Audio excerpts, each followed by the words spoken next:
আসার থেকে আসলে আমার চিতই পিঠা রুটি পিঠা গোস্ত দিয়ে বানায় দিত, কবুতরে গোস্ত দিয়া। আজকে সেই 12 বছর বয়স থেকে মার হাতের পিঠা বন্ধ হয়ে গেছে, আর কোনোদিন খাইতে পারি না।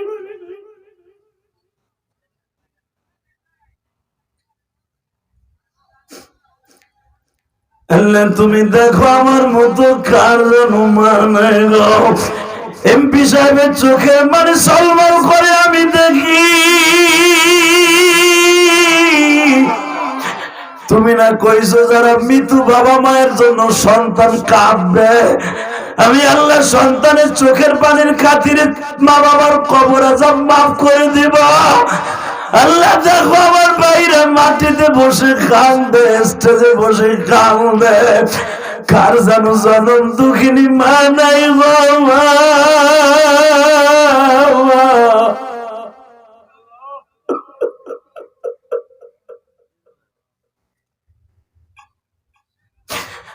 আল্লাহ কার জানো বাবা নাই, প্রিন্সের মতো বাবা বলে ডাক দিতে পারে না। যেই ছেলেটা আমার মিরপুর থেকে আমি এমপি সাহেবের মসজিদের খতিব বাবা ইলিয়াস উদ্দিন মোল্লা সাহেবের খতিব বাজান, উনি আমার পিছনে জুমার নামাজ পড়ে মাঝে মাঝে। এমপি ইলিয়াস উদ্দিন মোল্লা মায়ের অনেক ভক্ত। যখন আমি উনার কাছে দেখা করতে যাই মাঝে মাঝে, কারণ আমার নাম ইলিয়াস, ওনার নাম ইলিয়াস, উনি আমার মাঝে মাঝে বলে যে হাদি ভাই আমি এমপি হইছি একমাত্র আমার মায়ের দোয়ায়।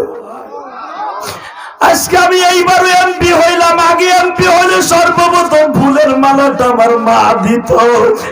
আজকে আমার মা নাই, ফুলের মালা কেউ দেয় না।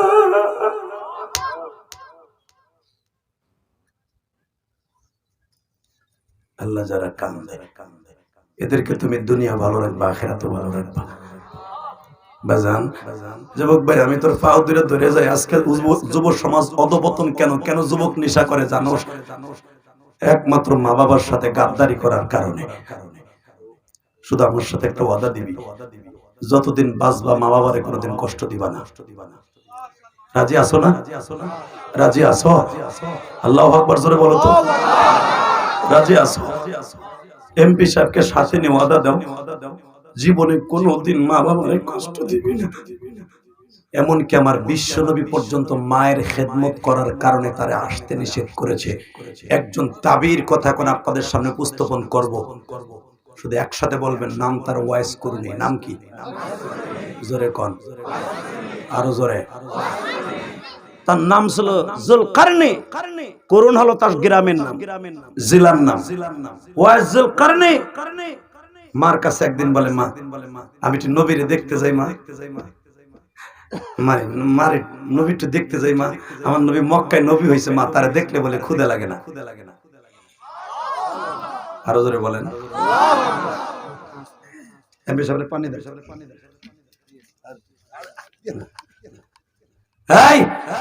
আমি সম্মান করলাম, আমার সম্মান আল্লাহ করবে।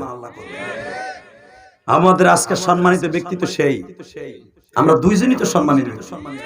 আজকে আমার দিক দিয়ে আমি বড়, আমি যদি না আসতাম এমপি সাহেব আসলো কাম হইতো না। আমার দিক দিয়ে আমি বড়, তার দিক দিয়ে তার আসনে সে বড়। কথা ঠিক না বেটে? আপনারা ভাবেন না যে হুজুর আবার পানি আগায় দিল। ভাই সম্মান, বড়রে সম্মান করবেন, ছোটরে সেন্ন করবেন, আপনার ইজ্জত আল্লাহ বাড়াই দিবেন। দেখছেন সে কিন্তু আমার কি বলেছে, আরে আপনি দিবেন কেন? মান আকরামা আলেমান কান্নামা আকরামানি, যে আলেমকে সম্মান করে নবী বলেন আমার সে সম্মান করে।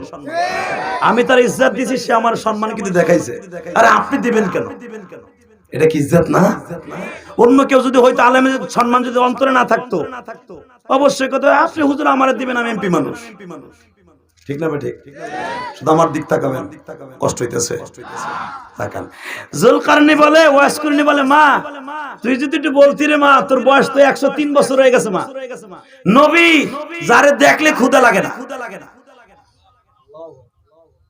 আসলে আপনাকে কষ্ট হয়ে গেছে, আমি মুনাজাত করে আল্লাহুম্মা আল্লাহ। তো কোন আওয়াজও নাই, কিচ্ছু, ব্যাটারি চার্জ নাই, চার্জ আছে?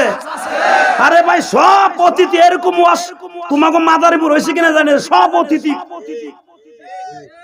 প্রিন্স ভাই ওয়াজ কবুল হইছে, আলহামদুলিল্লাহ বলেন। ভাই আমার পেশা হলো ওয়াজ করা, আমি তো ডেইলি যাওয়ানি লাগে। এমপি সাহেব কি প্রতি মাহফিলে যায়? তো এটা তো আপনাকে দামি একটা গোল্ডেন আপনাকে নসিব। ঠিক না ভাই? ঠিক। এই গোল্ডেন নসিব পেয়ে যদি খারাইতাও জানাজার মধ্যে এটা কিরম দেয়া যায় দাদা ভাই? বহ না দুলাভাইয়ের পোলারা জায়গা নাই, কি কইছে চোরের মতো কথা একটা, জায়গা নাই, মাটি আছেন, মাটি খাড়ি। আলহামদুলিল্লাহ বলেন। আল্লাহ আমার ভাইরা যারা মাটির মধ্যে বসে রয়েছে, আল্লাহকে কবরে আযাব দিও না, আল্লাহকে মা বাবারে কবুল করো। আর মাত্র কয়েক মিনিট আমার দিক তাকাবেন, কোন দিক তাকাবেন না। ও মা, তুই যদি বলতি মা আমি মক্কা একটু দেখে আসতাম, কারে নাম তার মুহাম্মদ, যাই দেখ মা মানে সব পুরুষগুলা তার কাছে যে কালেমা পড়িয়া হিদায়াত পেয়ে আইতেছে। মা মা বলে বাবা তুই যে আমারে রাইখে যাবি, আমি তো পায়খানা প্রস্রাব ঠিক মতো বইয়া করতে পারি না, আমার শরীরটা পবিত্র রাখতে হইলে তোর সাহায্য লাগে। বাবা তুই যাইস না, ঠিক আছে গেলাম না, যা আমরা নবীর দেখতে। ওমা নবী কিন্তু রাত্রেই হিজরত করে মদিনায় চলে গেছে। মা আমি এখন একটু যাই। মা কয় এখন আমার বয়স 115 বছর, তুই এখন যাবি? তুই দেহস আমার মাথা 3 মাথা হয়ে গেছে, আমি ঠিক মতো চাইয়াও দেখতে পারি না কেডা কোন সময় আসলো, আমি পায়খানা প্রস্রাব ঠিক মতো করতে পারি না।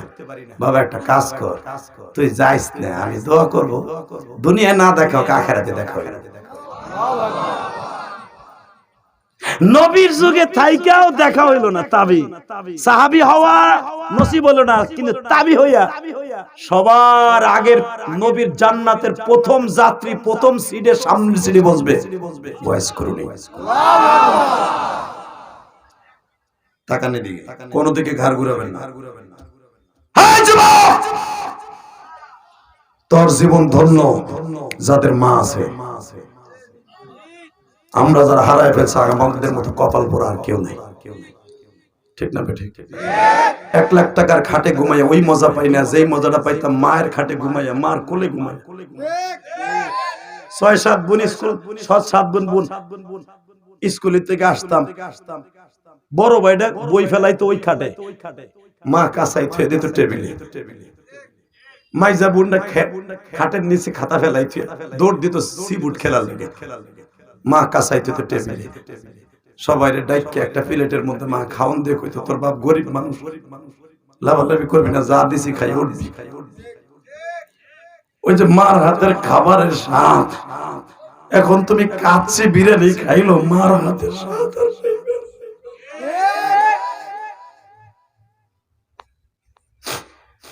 এক করে তরকারি 6-7 ভাই বোন 3 বেলা খাইতাম, কারাকারি মারামারি কইরা তোর বড় মাইয়ারে বড় বেশি দিছ, তোর বড় পোলারে বেশি দিছ, আমারে কম দিছ।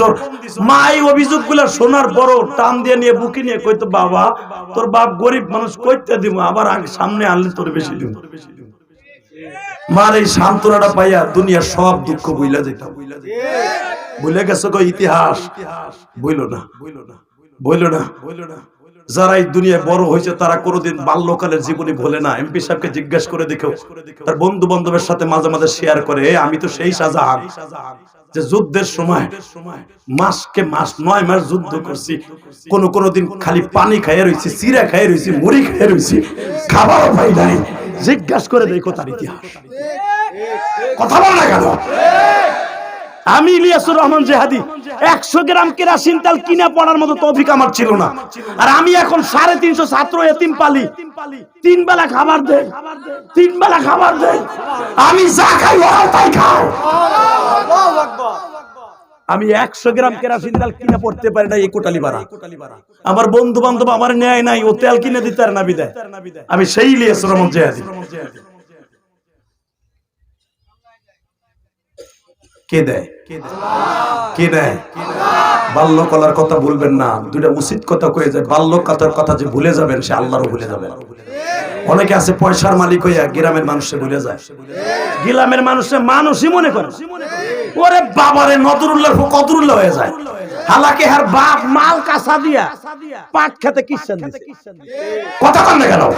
টাউনে যে বাটপারি সাটপারি করে জাগার দালালি করে বাটপারি করে কোটিপতি হইয়া আজকে গ্রামের মানুষের মোছই বাঁধে। ইমাম মুয়াজ্জিনে বকা দেয়, কি কয় মোল্লার জাত মাইনসের জাত না। বলে কি বলে না? তবে আমি শুনেছি এই হাফিজুর রহমান জাচ্চু ভাই আর এমপি সাহেবের একটা গুণ আছে, কোন ইমাম যদি তাদের কাছে কোনো নালিশ লয়ে যায় ওইটার প্রাধান্য তারা আগে দেয়। এটা আমার শুনলে বুকটা ভরে যায়। এখানে আসার পরে আমি শুনছি তাদের কারগুজারি। ওই যে তোর নাম জানি কি, এই হিমরুল কয়েস আমার বলছে যে জাচ্চু ভাইয়ের কাছে যতবার গেছি ততবারই আলেম ওলামার প্রাধান্য আগে দেয়, এবং ওই কমিশনারের প্রশংসা আমি শুনছি, বুকটা ভরে গেছে। সারা পৃথিবী সফর করে আমরা সব জায়গায় মিডিয়ার সামনে বলতে পারবো যে আমার মাদারীপুরের মধ্যে এমপি বলো, বড় বড় কমিশনার বলো, মেম্বার বলো, চেয়ারম্যান বলো, এরা আলেম ওলামাকে প্রাধান্য দেয়। কষ্ট হইতেছে? আর মাত্র 3 মিনিট কথা কই। আরে হ্যাঁ, এমপি সাহেবের বারে বারে টেলিফোন আসতেছে বড়া। মারহাবা বলেন, কবো কবো এটাও কবো। আমার এমপির সবচাইতে বড় অবদান, আমার এমপি শুধু ফারুক খান। আরে ভাই আমার এলাকার মুর্শিদপুরে, আপনাকে এমপি শাহজাহান খান। তো ফারুক খান আর শাহজাহান খান দোনোজনই আমার এমপি, আলহামদুলিল্লাহ বলেন। মারহাবা বলতে বলেন না? ইলিয়াস খান, আমার এমপি সাহেব বলছে ইলিয়াস খান, আমরা একই খান।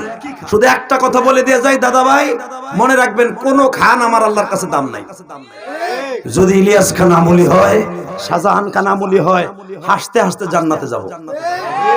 মানুষের ভালোবাসা নিয়ে যদি যেতে পারি, হাসতে হাসতে জান্নাতে যাব। কথা বলেন না কেন? আর মানুষের ভালোবাসা না থাকলে এই 8 বার এমপি হইতো না। তার এগেনস্টে বহুতে মাতবাড়ি করছে, বহুতে খারাইছে। কথা বল না কেন? এই যে হুজুরা বলে দোয়া আছে, কষ্ট হইতেছে। আজকে যখন পাইছি একটু পাম পুম দিয়েই যাই। জীবনে পাই নাই, আজকে পাইছি, আল্লাহ কবুল করুক, জোর করে আমিন। তবে এগুলা পাম না, অন্তরে কথা বলে গেলাম বেটা, অন্তরে কথা বললাম। আর সবচেয়ে বড় অবদান শাহজাহান খানের। 100 বছর আগের পতিতা, 200 বছর আগের পতিতা যার নেতৃত্ব উঠায় দেয়। আরে বাংলাদেশে পুরস্কার পতিতাদের আসর মিলায় অনেক এমপি মন্ত্রী আছে। কথা বল না কেন? ওখান থেকে মাল খায়, মাল এমপি মন্ত্রীরা উড়ানো তো দূরের কথা, আপনি আবার রাগ করেন না। মাল খায় সাবেক অনেক এমপি, আপনাদের জানা আছে। বিগত সরকারের আমলে, এই সরকারের আমলে মিলাইয়া পতিতালাদের লাইসেন্স দেয় তারা। এমপিদের ছত্র সাহেব হইয়া তারা পতিতালার কাজ করে, আর আমাকে এমপি শেডের উৎখাত করে। এটা তো তার জীবনে বড় আমল। আর কি লাগে মিয়া? 200 বছর আগে নাজায়েজ জায়গাটা যে জমি শুদ্ধ আল্লাহরে কইতো, আল্লাহ এমপি রে মাইরা লাও, নলে এগুলার পতিতারে হটাও। জমিনে কইতো, কারণ পতিতারা যখন রাস্তা দিয়ে হাঁটে আল্লাহর গজব নাজেল হয়। আপনি জানেন হাদিস, এই পতিতারা যখন রাস্তা দিয়ে হাঁটে তখন আল্লাহ বলে, জমিনে বলে, আল্লাহ আমার এই জমিন এখানে রাখো কেন? জমিনে অবশ্যই দোয়া করছে তার লাগে, যখন ওকে হটায় দিছে। কথা বলেন না কেন? এটা আমি বলি না, কোরআনে বলতেছে। আপনি ভাইবেন না যে আমি বানাই বলতেছি। আল্লাহ কোরআনে কি বলে? ফামাইয়ামাল মিসকালা যাররাতিন খায়রান ইয়ারা ইয়াওমাইদিন তুহাদ্দিসু আখবারাহা। যেই জমিন থেকে তুমি উৎখাত করছিলা পতিতাদেরকে, যেই জমিনে বসে ভালো কাজ করছিলা, ইয়াওমাইদিন তুহাদ্দিসু আখবারাহা, এমন একদিন আসবে ওই জমিন তোমার পক্ষে উকালাতি করবে। এটা আমি কই নাই, কোরআনে কইছে। যদি তার জীবনে কোনো আমল কবুল না হয়, এই একটাই যথেষ্ট। ভাই ওইসা আমি তো দিছি, আপ তোমার কিছু করলাম না, আমি তো কইছি। তুমি কইলে আবার বেশি হইলো, তোমারটা বেশি মাইনে নিব না বেশি। মারহাবা, কষ্ট হইতেছে। তাকালে